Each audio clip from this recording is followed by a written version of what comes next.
नमस्ते। आज का विषय है धर्म। दोस्तों, धर्म तो प्रत्येक व्यक्ति और इस समष्टि के बीच होता है।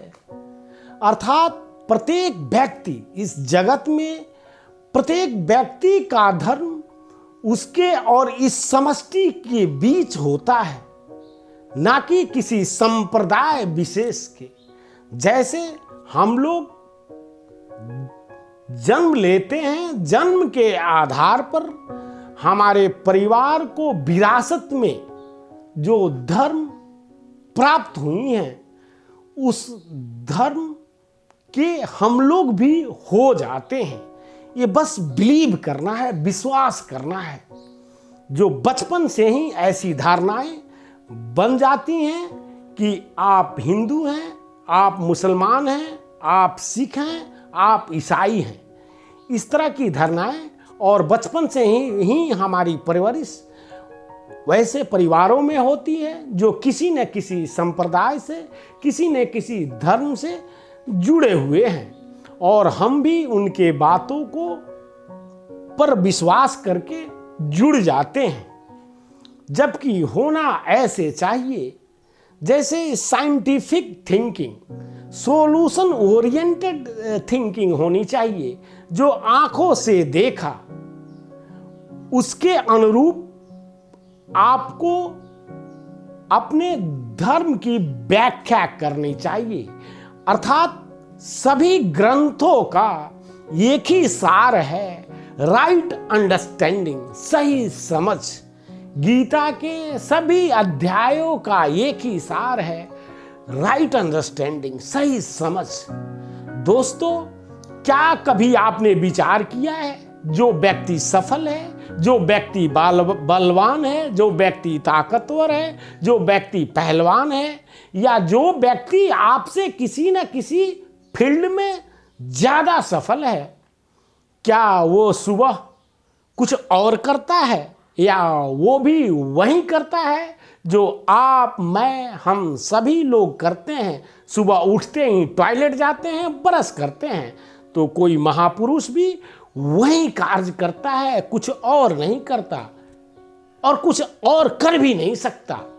बस उसके साधन और आपके साधन, उसने चाहे भौतिक साधन जितने बढ़ा लिए हों, उन साधनों का जितना ही विस्तार कर लिया हो, पर जीवन को इससे फर्क नहीं पड़ता कि आप झोपड़पट्टी में रहते हैं अथवा महल में। जीवन तो महज संभावनाओं का खेल है। उससे निर्धारित होती है आपके आनंद और दुख, और आपके कर्मों के आधार पर आप इनको फल स्वरूप पाते हैं, और आनंद हो तो आनंद उठाते हैं अथवा पीड़ा भोगते हैं।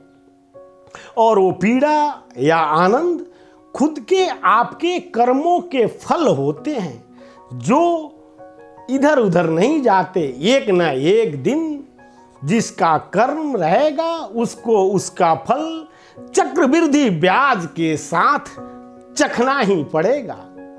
तो दोस्तों, हमारी सोच, हमारी विचार ऐसी होनी चाहिए कि सूरज की किरणें धरती पर पड़ने से पहले आपके ऊपर पड़े।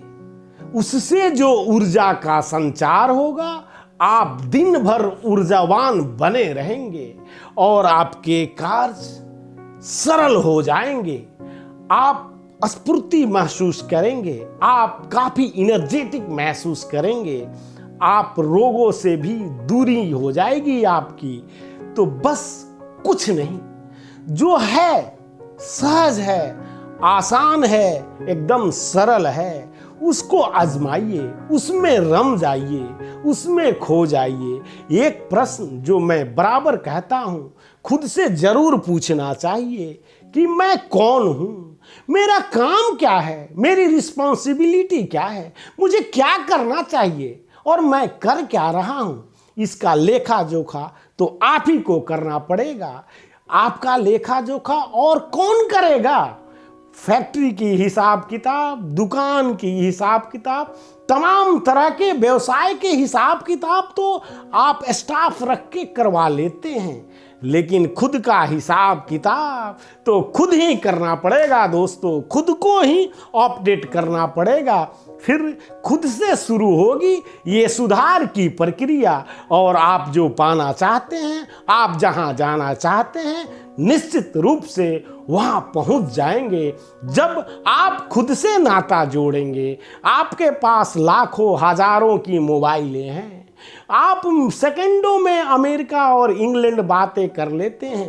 क्या कभी बिना किसी औजार के, बिना किसी सुविधा के, जो फ्री है, बिल्कुल मुफ्त है, खुद से कनेक्ट होना, किसी बिजली की आवश्यकता नहीं है खुद से कनेक्शन होने के लिए, तो क्या आप कभी खुद से कनेक्ट होते हैं? खुद से इन प्रश्नों को पूछते हैं? खुद के जिम्मेवारियों को जानते हैं? आप कौन हैं? आपका शरीर, आपका मन और आपकी ये भावनाएं तथा आपकी ऊर्जा, ये साधन हैं आपके जीवन के यात्रा को निरंतरता देने के लिए। अब निर्भर आपके ऊपर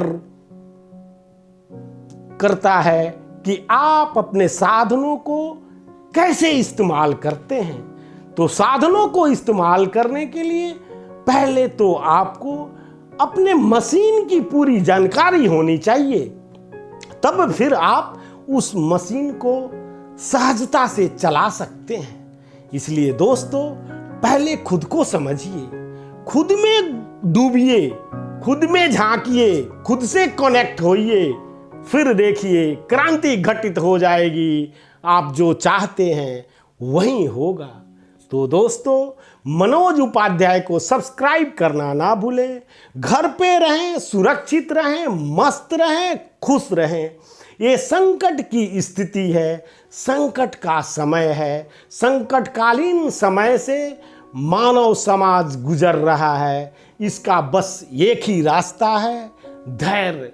धैर्य के साथ सुरक्षित रहें, घर पर रहें। तो धन्यवाद। मनोज उपाध्याय को सब्सक्राइब करना ना भूलें। धन्यवाद मित्रों।